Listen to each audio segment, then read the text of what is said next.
এতদিন পর্যন্ত আমরা লিনিয়ার অ্যালজেব্রা নিয়ে যা করেছি তা মোটামুটি তোমার হয়তো এরকম মনে হতে পারে যে তুমি যা জানো তাই আরেকটু কঠিন ভাবে আমরা এখানে মানে উপস্থাপন করছি। আমি আশা করি নিচ্ছি যে তোমরা তোমাদের ক্যালকুলাস প্রি ক্যালকুলাস ক্লাসে ইতোমধ্যেই মানে ভেক্টর নিয়ে কাজ করে এসেছো। তবে এই ভিডিওতে আমি এমন একটা কিছু করে দেখানোর চেষ্টা করবো যেটা তুমি হয়তো আগে কখনো দেখোনি, এবং এটা না জানলে তোমার জন্য লিনিয়ার অ্যালজেব্রার বিভিন্ন কাজ করা অনেক কঠিন হয়ে যেত। তাহলে চলো আমরা সেভাবেই শুরু করি, যেভাবে মানে তুমি জানো এমন একটা জিনিসকে ভিন্নভাবে প্রকাশ করার মাধ্যমে। তাহলে আমরা একটা ভেক্টর নেই। তাহলে আমি যে কোনো একটা ভেক্টর ভি নিলাম এবং আমি এখানে এটাকে মোটা না করে বোল্ড না করে আমি উপরে এই তীর চিহ্নটা দিলাম, যেটা দ্বারা আমরা বুঝি যে এটা একটা ভেক্টর। এখন আমি আমার ভেক্টরকে R2 এর জন্য সংজ্ঞায়িত করব। তাহলে ধরি আমার ভেক্টরটার উপাদান হচ্ছে 2 এবং 1, এবং আমি যদি এটাকে আদর্শ অবস্থানে বা স্ট্যান্ডার্ড পজিশনে আঁকি তাহলে সেটা দেখতে এরকম হবে। আমরা ডানে 2 ঘর যাব, উপরে 1 ঘর উঠব। তাহলে এই রকম হচ্ছে আমার ভেক্টর ভি। এখন আমি যদি তোমাকে জিজ্ঞেস করি যে কতগুলো ভেক্টর এখান থেকে তৈরি করা সম্ভব, মানে দাঁড়াও আমি এখানে একটা সেটকে সংজ্ঞায়িত করি। তাহলে আমার সেটের নাম দিলাম আমি এস, এবং এটা হচ্ছে সেই সকল সম্ভাব্য ভেক্টর, মানে এই ভেক্টরকে আমি যদি কোনো ধ্রুবক দিয়ে গুণ করি বা কোনো স্কেলার সি দিয়ে গুণ করি সেটাই হচ্ছে এই সেট। এবং আমি এখানে বেশ আনুষ্ঠানিকভাবে এটাকে সংজ্ঞায়িত করব, এবং আমি এখানে বলতে চাচ্ছি যে সি এমন ভাবে যে সি হচ্ছে বাস্তব সংখ্যার একটি সদস্য। সি বাস্তব সংখ্যার একটি সদস্য। তাহলে এই সেটটাকে আমরা যদি গ্রাফে আঁকি তাহলে সেটা কিরকম হবে তার আগে আমরা দেখে নিই যে মানে আমরা কি বলছি এখানে। মানে আমরা তো সি তো যে কোনো সংখ্যা হতে পারে, তাই না? মানে আমরা যদি সি কে 2 ধরি তাহলে এখানে আমরা এটাকে 2 দ্বারা গুণ করব। আচ্ছা ধরো এটাকে একটু অন্যভাবে লিখি।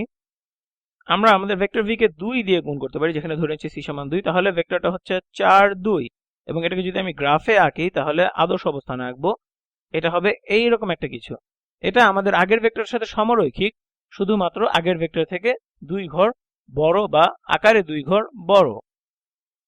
এবং আমি অন্য কিছুও করতে পারতাম, মানে আমি ধরো 1.5 দ্বারা আমার ভেক্টর ভি কে গুণ করতে পারতাম। তাহলে গুণ করে আমরা কি পেতাম? আমরা এখানে পেতাম 2 গুণ এটা হতো 3 এবং 1.5। তাহলে সেটাকে আঁকলে কিরকম হতো? তাহলে আমি ডান দিকে 3 ঘর যেতাম এবং উপরের দিকে 1.5 ঘর উপরে উঠতাম। তাহলে এইরকম হতো।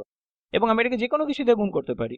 আমি এটাকে 1.4999 দ্বারা গুণ করতে পারি, এবং আমি তখন এখানে থাকবো। অথবা আমি এটাকে -.0001 দ্বারা গুণ করতে পারি। আচ্ছা এটাকে লিখে দিয়ে দাঁড়াও।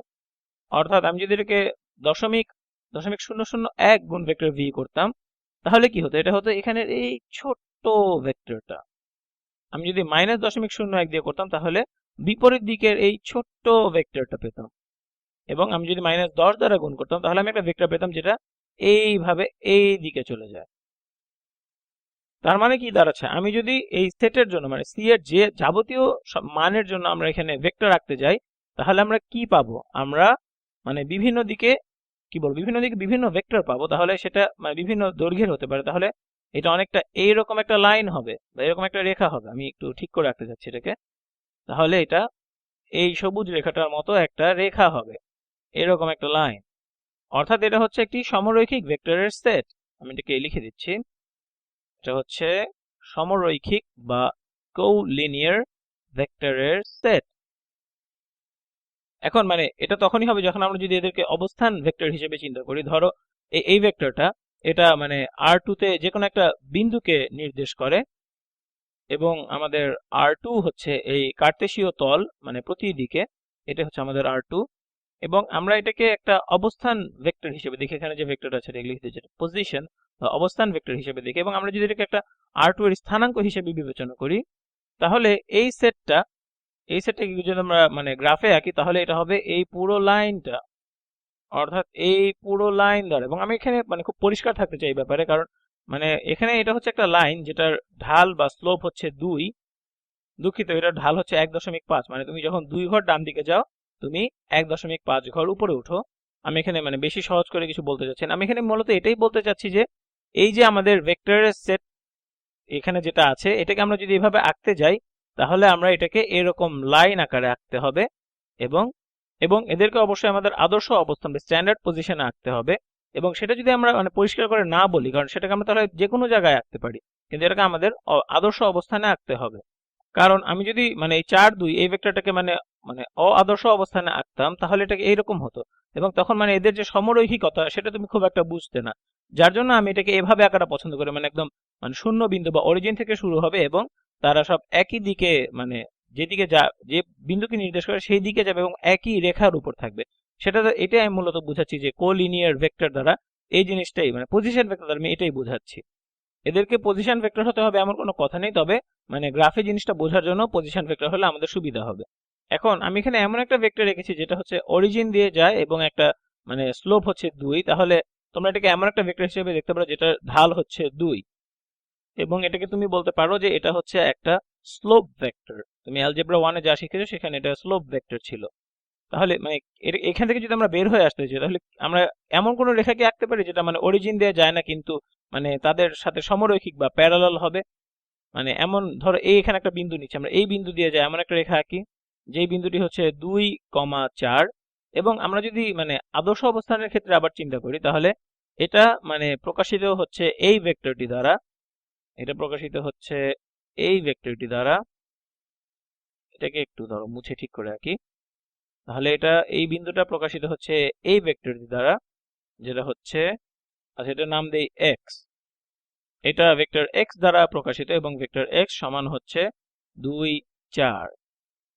তাহলে এখন কি হবে, আমরা যদি এই বিন্দু দিয়ে এমন একটা রেখা আঁকি যেটা এই রেখার সাথে প্যারালাল, তাহলে সেটা দেখতে কিরকম হবে। আমি সেই রেখাটাকে এখানে আঁকার চেষ্টা করছি। তাহলে এখানে আমি রেখাটা আঁকার চেষ্টা করছি।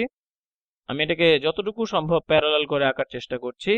তাহলে এটা মনে হয় তুমি ধারণাটা পেয়ে গেছো। তাহলে এটা হচ্ছে সেই রেখাটা, তাহলে এটা হচ্ছে আমার সেই ভেক্টর। এখন মানে এই ভেক্টরের সেটকে আমি কিভাবে সংজ্ঞায়িত করব, মানে যদি আমি এই ভেক্টরটাকে আদর্শ অবস্থানে আঁকতাম তাহলে এটার ভেক্টরের সেটগুলোকে আমি কিভাবে প্রকাশ করব। তুমি এটাকে এভাবে ভাবতে ভাবতে পারো যে তোমার কাছে যদি যে কোনো ভেক্টর থাকে যেটা যেটা তোমার এই লাইনের উপর অবস্থিত, এবং সেটার সাথে আমি যদি এক্স ভেক্টরটাকে যোগ করে দেই, মানে সেই লাইনের উপর আঁকা ভেক্টরের সাথে আমি যদি এক্স ভেক্টরটাকে যোগ করে দেই, তাহলে আমি সেই বিন্দুতে থাকবো যেখানে আমি থাকতে চাচ্ছি। ধরি যে আমি আমি এখানে থাকতে চাচ্ছি এই হলুদ ভেক্টরটাতে। এটা হচ্ছে -2 গুণ -2, এটা হচ্ছে -2 গুণ আমার ভেক্টর ভি। এটা সমান তাহলে কত হবে, -4 -2। তাহলে এটা হচ্ছে এখানের এই হলুদ ভেক্টরটা। তাহলে এরপর যদি আমি এটার সাথে এক্স কে যোগ করে দেই, এরপরে যদি এটার সাথে আমি এক্স কে যোগ করে দেই, মানে আমার এখানে আছে কি -2v, এটা হচ্ছে আমার ভেক্টর। এটার সাথে আমি যদি এক্স কে যোগ করে দিই অর্থাৎ এই 2, 4 এই ভেক্টরটাকে যোগ করে দেই, তাহলে আমি কোথায় যাব, তাহলে আমি ডান দিকে 2 ঘর যাব এবং উপরে 2 ঘর, অর্থাৎ এখানে থাকবো। এবং আমি যদি এটাকে মানে সংযুক্ত করে আঁকি তাহলে আমি এই অবস্থানে থাকবো এবং এটা ওই লাইনের একটা বিন্দুতে থাকবো। তাহলে যখন আমি আমার এই সবুজ রেখাটাকে সেটের আকারে লিখছিলাম তখন আমরা এইভাবে লিখছিলাম যে সি গুণ আমাদের ভেক্টর ভি, এবং এর ফলে আমরা এই সবুজ ভেক্টরটা পেয়েছিলাম যেটা আমাদের অরিজিন দিয়ে যায়। যাই হোক, এখন তাহলে আমি একটা নতুন ভেক্টরকে এখানে সংজ্ঞায়িত করব। ধরি নতুন ভেক্টরটার নাম হচ্ছে এল, যেটা লাইনের জন্য এল। সেটা হচ্ছে সেই সকল ভেক্টরের সেট, এখানে হচ্ছে ভেক্টর এক্স, দেখো আমি এটাকে বোল্ড না করে মানে তীর চিহ্ন দিয়ে এঁকেছি। তাহলে ভেক্টর এক্স যোগ, আমরা এখানে সি লিখতে পারি কিন্তু আমি এখানে টি লিখবো কারণ আমরা এখানে যে কাজটা করতে যাচ্ছি সেটাকে বলা হয় প্যারামেট্রাইজেশন। তাহলে এটা হচ্ছে যে কোনো স্কেলার টি গুণ আমাদের ভেক্টর ভি এমন ভাবে যে অর্থাৎ such that টি হচ্ছে যে কোনো একটা বাস্তব সংখ্যার সদস্য। এটা তাহলে কি, এটা হচ্ছে আমাদের এই নীল রেখাটা, এই যে আমাদের নীল লাইনটা আছে এটাই হচ্ছে এখানের এই সেটটা।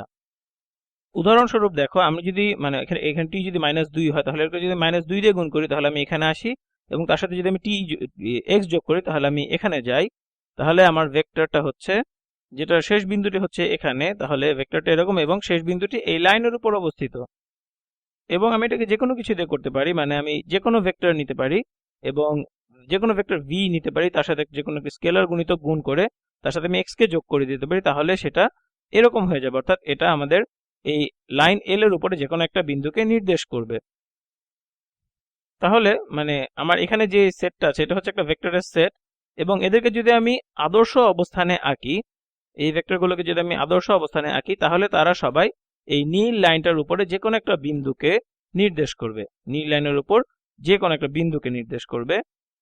এখন তুমি হয়তো বলতে পারো যে এটা তো অনেক কঠিন একটা পদ্ধতি হয়ে গেল একটা লাইনকে খুঁজে বের করার। আমরা তো অ্যালজেব্রা 1 ক্লাসে খুব সহজভাবে শিখে এসেছিলাম যে mx প্লাস b, এখানে আমরা মানে দুটো বিন্দুর ব্যবধান বের করে সেখান থেকে আমরা লাইনটা বের করতাম। এটা তো খুব সহজ ছিল। মানে এখানে যেটা তোমরা শিখেছিলে সেটা তো তোমার ক্লাস 7-8 শিখেছিলে এবং এটা খুব বেশি সহজ ছিল। আমি এখন এখানে এটা বেশ কঠিন একটা পদ্ধতি এখানে অনুসরণ করছি এটাকে সংজ্ঞায়িত করার জন্য, মানে ভেক্টর যোগ করা এগুলা দিয়ে। এবং এটা করার কারণ হচ্ছে এটা খুবই সাধারণ, মানে সর্বক্ষেত্রে প্রযোজ্য হয় এরকম। এখানে যেটা ছিল এটা কিন্তু ছিল শুধু R2 এর জন্য, এবং R2 এর জন্য এটা খুব ভালো ছিল। এখানে শুধু আমাদের x এবং y কে নিয়ে মাথা ঘামাতে হতো। মনে করে দেখো, তোমার অ্যালজেব্রা ক্লাসের শিক্ষকই তোমাকে মানে R3 তে কিভাবে লাইন আঁকতে হয় সেটার ব্যাপারে খুব বেশি কিছু বলেছে? আমি যে ক্লাস নিচ্ছি সেখানে অন্তত বলেনি, বা হয়তো কিছু ক্লাসে বলতে পারে, তবে মানে চতুর্থ মাত্রা বা মানে 100তম মাত্রায় কি হয় সেটা কিন্তু কখনোই কেউ বলে না। এবং এখানের এই জিনিসটা আমাদেরকে ঠিক সেই কাজটাই করে দিবে। যদিও এখানে x এবং v আছে যারা হচ্ছে দ্বিমাত্রিক ভেক্টর, কিন্তু আমরা এদেরকে মানে যে কোনো আরবিট্রারি n মাত্রায় বর্ধিত করতে পারবো। এবং পুরো জিনিসটাকে ভালো মতো বোঝানোর জন্য চলো আরেকটা উদাহরণ করে দেখি। এবং এটা হয়তো মানে আমাদের অ্যালজেব্রার খুব সাধারণ সমস্যা, যেটা হচ্ছে যে কোনো একটা সমীকরণের জন্য একটা লাইন খুঁজে বের করা, বা যে কোনো একটা সেটের জন্য একটা লাইন খুঁজে বের করা, সেটা এখানে আমরা করব। তাহলে এখানে আমি দুটি ভেক্টরকে সংজ্ঞায়িত করব। তাহলে ধরি যে আমার কাছে ভেক্টর আছে যেটার নাম হচ্ছে a, এবং ভেক্টর এর উপাদানগুলি হচ্ছে যে কোনো কিছু হতে পারে, ধরি 2 এবং 1। এবং এটাকে যদি আমি আদর্শ অবস্থানে আঁকি তাহলে আমি ডান দিকে 2 ঘর যাব, উপরে 1 ঘর যাব। তাহলে এটা হচ্ছে আমার ভেক্টর a। এবং আমার কাছে আরেকটি ভেক্টর আছে যেটাকে আমি সংজ্ঞায়িত করব এবং নাম দিলাম সেটার b। তাহলে আমার কাছে একটা ভেক্টর b আছে যেটার উপাদান হচ্ছে 0, 0 এবং 3। এবং আমি যদি ভেক্টর b কে আঁকি তাহলে ভেক্টর b দেখতে এই রকম হবে। এটা হবে তাহলে আমার ভেক্টর b। এবং এদেরকে আমরা মানে স্ট্যান্ডার্ড পজিশনে আঁকা অবস্থান ভেক্টর বলি। এবং এদেরকে অবস্থান ভেক্টর বলার কারণ হচ্ছে এটা যখন আমরা আদর্শ অবস্থানে আঁকি এটা যে কোনো একটা নির্দিষ্ট অবস্থানের দিকে নির্দেশ করে। এবং অবশ্যই এখানে যেটা নিয়ে আমি কাজ করছি এটা হচ্ছে R2। এখানে যা আছে কোঅর্ডিনেট অ্যাক্সিস সবই হচ্ছে R2 তে। এখন যেটা আমি আগে বলেছিলাম, আমরা যদি কোনো একটা লাইনের প্যারামিটারাইজেশন চাই যেটা এই দুটি বিন্দু দিয়ে যায়, সেক্ষেত্রে আমি অ্যালজেব্রা 1 এর কিছু বিষয় বলবো। যে আমি এমন একটা সমীকরণ চাই যেটার ফলে আমরা এমন রেখা পাবো যেটা এই দুটি বিন্দু দিয়ে যায়। এমন একটা সমীকরণ চাই যার রেখাটি এই দুটি বিন্দু দিয়ে যায়। বীজগণিতে তো আমরা ঢাল বের করেছি এবং অন্যান্যভাবে সেটাকে প্রতিস্থাপন করে অন্যান্যভাবে সেটা করেছি, কিন্তু এখানে আমরা একটু ভিন্নভাবে করব। আমরা বলছি দেখো এই লাইনটা যেটা এই ভেক্টর দুটি দিয়ে যায়, বা এটাকে ভেক্টর দুটিতে বলা যায় না, বা বলা যায় যে এই ভেক্টর দুটির মানে বিন্দুটি এই লাইনটার উপরে আছে, এটা বললে আমার মনে হয় বেশি ভালো শোনায়। তাহলে এটাকে মানে আমরা এটাকে আরেকভাবে বলতে পারি যে সেই মানে কোন ভেক্টরকে মানে কোন স্কেলার গুণিতক নিলে আমরা মানে এমন একটা ভেক্টর তৈরি করতে পারবো যেটা আমাদের এই লাইনের উপর অবস্থান করবে। তাহলে মানে আমি যদি এভাবে নেই, ধরো আচ্ছা এখানে এটা হচ্ছে আমার ভেক্টর b। তাহলে আমি যদি ভেক্টর b মাইনাস a নেই তাহলে কি হয়? আমরা গত ভিডিওতে শিখেছি যে b মাইনাস a হচ্ছে এই হলুদ ভেক্টরটা। এই হলুদ ভেক্টরটা এটা হচ্ছে ভেক্টর b মাইনাস a, এটা হচ্ছে এই হলুদ ভেক্টরটা। এটাকে এভাবে চিন্তা করতে হবে, এর সাথে কি যোগ করতে হবে এই রেখাটা পাওয়ার জন্য? এর সাথে b মাইনাস a যোগ করতে হবে এই লাইনের একটা ভেক্টর পাওয়ার জন্য। তাহলে আমি যদি ভেক্টর b মাইনাস a বের করতে পারি এবং এর সাথে যে কোনো একটা স্কেলার গুণ করে দিতে পারি, তাহলে আমি এই লাইনের বিভিন্ন বিন্দু পাবো।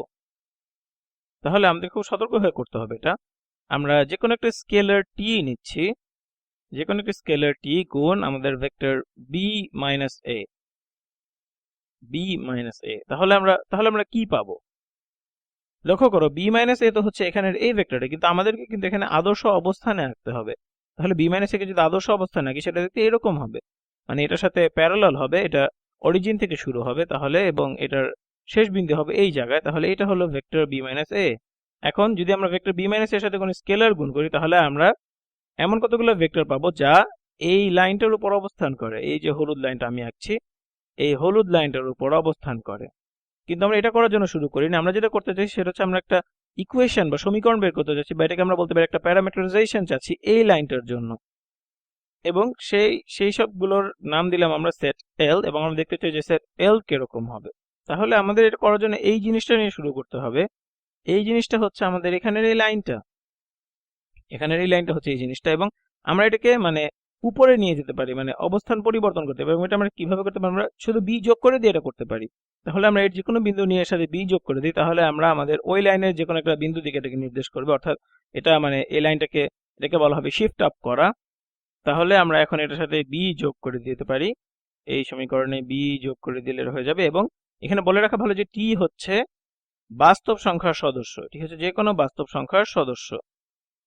এটা একভাবে আমরা করতে পারতাম, এবং আরেকভাবে করতে পারতাম, আমরা ভেক্টর এ যোগ করে দিতে পারতাম। তাহলে কিন্তু আমরা মানে এই লাইন থেকে এই লাইনের কোন একটা পয়েন্টে নির্দেশ করতাম, কারণ ভেক্টর তখন আমরা এদিক দিয়ে যেতাম। তাহলে আমরা মানে যেটা বলছি, আমরা ভেক্টর এ কে অ্যাড করে দিতে পারতাম। তাহলে আমরা এখানে ভেক্টর এ যোগ করতে পারতাম এই লাইনটার সাথে, যেটা হচ্ছে টি গুণ বি মাইনাস এ, যেখানে টি হচ্ছে বাস্তব সংখ্যার সদস্য।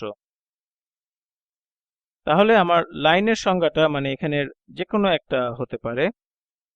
তাহলে আমার লাইনের সংজ্ঞা হতে পারে এই সেটটি, অথবা আমার লাইনের সংজ্ঞা হতে পারে এই সেটটি। যদিও এখন সবকিছু খুব বেশি বিমূর্ত, কিন্তু যখন আমরা সংখ্যা নিয়ে কাজ করি তখন এগুলো খুব বেশি সহজ হয়ে যায়, এমনকি অ্যালজেব্রা 1 এর থেকেও এগুলো অনেক বেশি সহজ হয়ে যায়। তাহলে এই এলটি, চলো এটাকে আমরা আমাদের সংখ্যার জন্য খুঁজে বের করি। তাহলে এল সমান হচ্ছে, তাহলে আমার লাইন সমান হচ্ছে, আমি এখানে প্রথম উদাহরণটি ব্যবহার করি, মানে এখানে ভেক্টর বি যেটা হচ্ছে 0 3 যোগ হচ্ছে টি গুণ ভেক্টর বি মাইনাস এ। বি মাইনাস এ কি? 0 বিয়োগ 2 হচ্ছে -2, 3 বিয়োগ 1 হচ্ছে 2, যেখানে টি হচ্ছে বাস্তব সংখ্যার একটি সদস্য। এখন এভাবে সেট আকারে লেখাতে তোমার কাছে যদি এই জিনিসটা খুব বেশি কঠিন মনে হয়, তাহলে আমি এমনভাবে করতে পারি যেন তুমি সেটা খুব সহজেই বুঝতে পারো। তাহলে এখানে হচ্ছে আমাদের y অক্ষ, এবং এখানে হচ্ছে আমাদের x অক্ষ, এবং এটাকে যদি আমরা বলি আমাদের x স্থানাঙ্ক, বা এটাকে যদি বলি, এটাকে বলে ভালো হয়, এটাও হলো আমাদের x স্থানাঙ্ক, এবং এটাকে যদি ধরি আমাদের y অক্ষ, তাহলে কিন্তু আমরা এখানে একটা সমীকরণ দাঁড় করাতে পারি। এখানে x হচ্ছে স্লোপ বা ঢাল, তাহলে এটা হচ্ছে আমার x স্থানাঙ্ক বা কোঅর্ডিনেট, এবং এটা হচ্ছে আমার y কোঅর্ডিনেট। এখন আচ্ছা, আমাকে খুব সাবধানে এখানে কাজ করতে হবে। এখানের এই জিনিসটা সবসময় কিন্তু এরকম একটা অবস্থানে চলে আসবে যে ভেক্টর L1 L2, কারণ এটা হচ্ছে একটা ভেক্টরের সেট, এবং এর যে কোনো সদস্য দেখতে মানে এরকমই হবে। তাহলে মানে এটাকে ধরে নিচ্ছি আমরা Li, তাহলে এটা হচ্ছে আমাদের x কোঅর্ডিনেট, এবং এইখানে এটা হচ্ছে আমাদের y কোঅর্ডিনেট। কোঅর্ডিনেট এখন এটাকে যদি আমরা তুমি বুঝো এমন কোনো ভাবে লিখতে চাই, তাহলে এখানে কি হচ্ছে, এটা হচ্ছে ভেক্টর বি যোগ টি গুণ ভেক্টর বি মাইনাস এ এখানে। তাহলে এটাকে আমরা যদি কোনো প্যারামেট্রিক আকারে লিখতে যাই, তাহলে এটাকে আমরা এই জিনিসটা যেহেতু আমাদের এক্স কোঅর্ডিনেটকে দেখায়, তাহলে আমরা এভাবে লিখবো যে এক্স সমান হচ্ছে 0 যোগ 2 গুণ টি গুণ -2, অর্থাৎ -2 টি। এবং y এর ক্ষেত্রে আমরা বলবো, যেহেতু এখান থেকে আমরা আমাদের y এর মান পাই, সুতরাং y সমান হচ্ছে 3 যোগ টি গুণ 2, অর্থাৎ 2t। তাহলে আমরা এটাকে আবার এভাবে লিখতে পারি যে x সমান হচ্ছে -2t, এবং y সমান হচ্ছে 2t যোগ 3। এখন তুমি যদি আমার প্যারামেট্রিক সমীকরণের ভিডিওটি দেখে থাকো, তাহলে তুমি বুঝবে যে এটা হচ্ছে আমাদের একটা প্যারামেট্রিক সংজ্ঞা আমাদের এই লাইনটার জন্য। যাই হোক, এখনো তুমি আমাকে হয়তো বলতে পারো যে তুমি এটা অনেক বেশি সময় নষ্ট হচ্ছে, তুমি অনেক কঠিন কঠিন করে ভেক্টর লিখছো, অনেক কঠিন করে কাজ করছো। এখন আমি তোমাকে এমন একটা জিনিস দেখাবো, মানে হয়তো তুমি এটা করে আসছো, আমি ধরে নিচ্ছি যে তুমি এটা করে আসছো, তারপরেও মানে এমন একটা জিনিস দেখাবো যেটা হয়তো তুমি তোমার গতানুগতিক বীজগণিত ক্লাসে করে আসোনি। তাহলে ধরি আমার কাছে একটা বিন্দু আছে, এবং এটা আমরা R3 তে কাজ করছি। তাহলে আমার এটা নাম দিব আমি বিন্দু 1 বা পয়েন্ট 1, অর্থাৎ P1। এবং এই P1 এর জন্য আমরা কিছু মান দিই, ধরি -1 2 7, এবং আমরা আরেকটা বিন্দু নিব P2, যেটা এখানে আমরা মানে R3 তে যেহেতু কাজ করছি, আমাদের তিনটা কোঅর্ডিনেট আছে এখানে, x coordinate, y coordinate, z coordinate. তাহলে P2 এর জন্য আমরা এখন তিনটা মান দিব, অর্থাৎ 0 3 এবং ধরি দিলাম 4। এখন আমি যদি এমন একটা সমীকরণ বের করতে চাই, যে এমন একটা লাইনের সমীকরণ যেটা আমার এই দুটি বিন্দুর মধ্যে দিয়ে যায়, এবং এটা হচ্ছে R3 তে, যেটা আমি আগেই বললাম। তাহলে এই লাইনের সমীকরণ বা এটাকে আমরা বলতে পারি লাইনের সেট, যেটা হবে, এটার নাম কি দেওয়া যায়, ধরো এটার নাম দিলাম L, এবং এটা সমান হচ্ছে, আমরা এখান থেকে যে কোনো একটা নিতে পারি, ধরি আমরা P1 নিলাম, ভেক্টর P1। আচ্ছা, এখানে এগুলো ভেক্টর ছিল, দেখো সতর্ক থাকতে হবে এগুলোতে, এগুলো ভেক্টর ছিল। P1 যোগ যে কোনো একটা প্যারামিটার T, এটা যে কোনো কিছু হতে পারে, সময়ও হতে পারে, গুণ এই দুটির বিয়োগফল P1। এবং মজার ব্যাপার হচ্ছে এখানে তুমি কোন মানে ক্রমে নিচ্ছ সেটা কোনো ব্যাপার না এখানে, সুতরাং আমরা লিখতে পারি যে P1 মাইনাস P2। তাহলে এটা এইভাবে লিখতে পারি আমরা, এবং এটা যে কোনো মানে ধনাত্মক ঋণাত্মক যে কোনো মান নিতে পারে, এবং যেখানে T হচ্ছে একটি বাস্তব সংখ্যার সদস্য।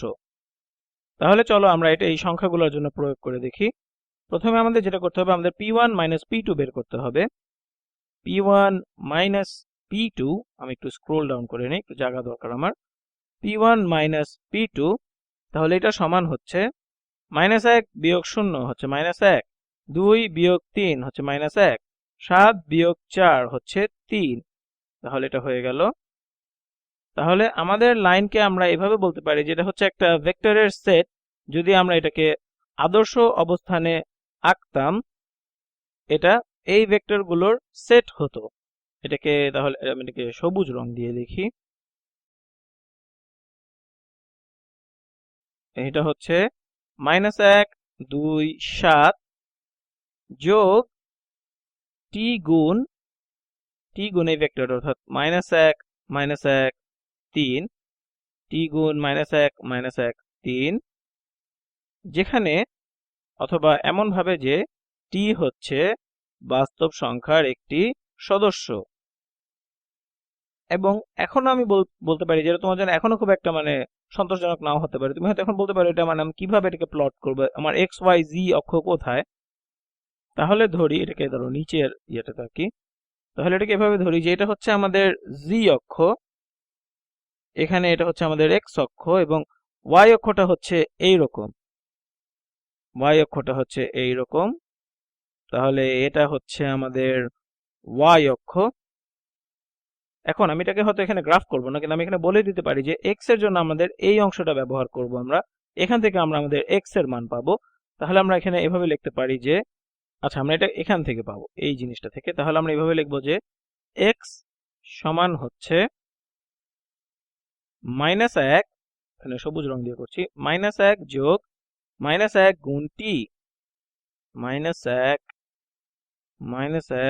গুণ t, এটা হচ্ছে আমাদের x কোঅর্ডিনেট, এবং আমাদের y কোঅর্ডিনেট এটা আমাদের এখানের এই জিনিসটা দ্বারা নির্ধারিত হবে, এই অংশটা দ্বারা। তাহলে আমরা লিখতে পারি যে y সমান, এটাকে আমি এভাবে লিখতে পারি, y সমান হচ্ছে 2 যোগ -1 গুণ t, এবং আমাদের সর্বশেষ অক্ষ যেটা হচ্ছে আমাদের z অক্ষ, এটা আমাদের এখানের এই জিনিসটা দ্বারা নির্ধারিত হবে, এই যে নীল নীল দাগ দিয়ে চিহ্নিত করে দেওয়া এই অংশ থেকে নির্ধারিত হবে। এবং আমরা বলতে পারি যে z সমান হচ্ছে 7 যোগ 3t, 3 গুণ t। এবং ঠিক এভাবে আমরা তিনটি প্যারামেট্রিক সমীকরণ পেয়ে গেলাম। এবং যখন আমরা এটা R2 তে করছিলাম, তখন আমরা প্যারামেট্রিক সমীকরণ নিয়ে কাজ করেছিলাম, যদিও আমরা অ্যালজেব্রা 1 থেকে শিখেছি যে মানে R2 এর ক্ষেত্রে প্যারামেট্রিক সমীকরণ দরকার হয় না। এবং যখন তুমি R3 তে কাজ করছো, তখন তোমাকে অবশ্যই মানে প্যারামেট্রিক সমীকরণের মাধ্যমে একটা লাইনকে সংজ্ঞায়িত করতে হবে। মানে এভাবে হতে হবে জিনিসটা, যে ধরো x যোগ y যোগ z, এটা সমান হচ্ছে যে কোনো একটা সংখ্যা। এটা কিন্তু একটা লাইন হবে না, মানে এটা একটা, this is not a line, এটা হচ্ছে একটা প্লেন বা তল, এটাকে আমরা বলি একটা তল R3 তে। মানে আমাদের ত্রিমাত্রিক ক্ষেত্রে আমরা যে কোনো লাইন যদি আঁকতে যাই, ধর একটা মাছি উড়ে গেছে সেটার পথ যদি আমি আঁকতে যাই, এরকম যে কোনো কিছু করতে যাই না কেন, আমাকে তখন এই প্যারামেট্রিক সমীকরণের সাহায্য নিয়ে সেটা করতে হবে। তাহলে এগুলো যে সবুজ রং দিয়ে চিহ্নিত করছে, এগুলো হচ্ছে মানে R3 এর একটা লাইনের সমীকরণ। যাই হোক, আশা করি তোমার জিনিসটা ভালো লেগেছে বা আকর্ষণীয় মনে হয়েছে। এবং এখানে আমরা দেখিয়েছি যে লিনিয়ার অ্যালজেব্রা এমন জিনিস নিয়ে কাজ করে যেটা হয়তো তোমরা আগে সেটা নিয়ে কাজ করে আসোনি। এবং লিনিয়ার অ্যালজেব্রা মানে আমরা এখানে তো 3 মাত্রার ক্ষেত্রে দেখিয়েছি যে, কিন্তু আমরা বলতে পারি যে লিনিয়ার অ্যালজেব্রা এমন একটা জিনিস যেটা দিয়ে আমরা মানে এটা 3 মাত্রায় থামার দরকার নেই, আমরা এটাকে 50 মাত্রা পর্যন্ত বর্ধিত করতে পারবো। মানে লিনিয়ার অ্যালজেব্রার মাধ্যমেই আমরা এটা করতে পারি, যেটাকে 50 মাত্রা পর্যন্ত বর্ধিত করতে পারি। যাই হোক, আশা করি তোমার জিনিসটা কার্যকর মনে হয়েছে। পরবর্তী ভিডিওতে দেখা হবে।